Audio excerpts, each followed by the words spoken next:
Mwaka huu moja ya jambo ambalo namshukuru Mungu, mwaka jana wakati nafanya maadhimisho ya miaka 20 ya huduma yangu, of course tuliita 20 lakini ni miaka 22. Mimi nimeanza kuimba nikiwa mdogo sana.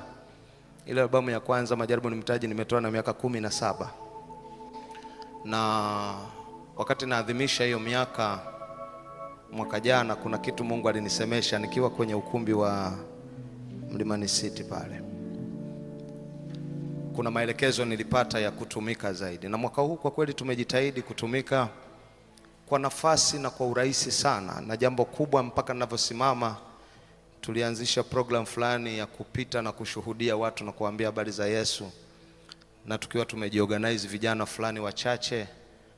Na moja ya kitu ninachomshukuru Mungu ni kwamba zaidi ya watu 800 karibu na 56 wameokoka kwenye hiyo program.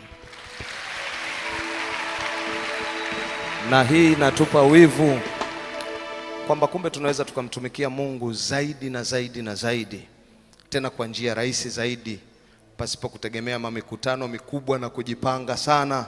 Naomba weka malengo. Moja ya kitu muhimu unachoweza kukifanya kwa mwaka 2025, usikubali mtu apite pasipo kumwambia habari za Yesu.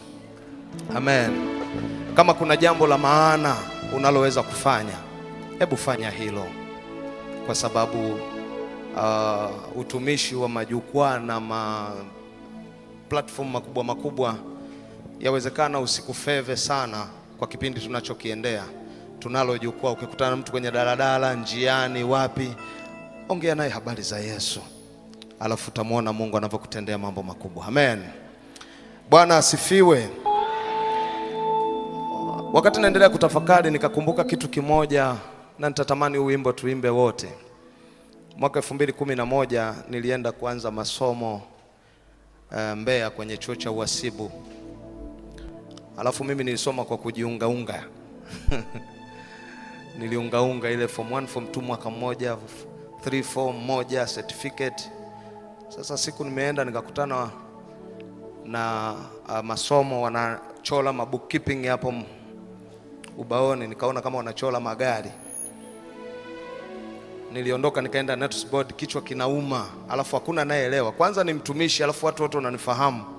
Alafu nimeenda kwa mikwala kwamba mimi kwa sababu nina Roho Mtakatifu hakuna kitakachonishinda, lakini darasa lilikuwa gumu. Alafu nisimama namna hii kama nasoma matangazo, kumbe mwenzao naomba. Alafu moja ya chorus iliyonijia moyoni, naomba nikwambie kitu, na nitaomba wimbo nitauimba, Justin unafahamu. Hebu gusa kwanza. Nikawa naimba namna hii. Haikuwa rahisi, ni mkono wa Bwana. Hebu wote tuimbe hapo. Haikuwa rahisi, ni mkono wa... Rudia tena vizuri. Haikuwa rahisi, ni mkono. Sikia namna hiyo. Tulikotoka ni mbali, tukitazama nyuma, asingekuwa Bwana tusingefika hapa. Yale tuliyoyapitia hayakutuacha tulivyo.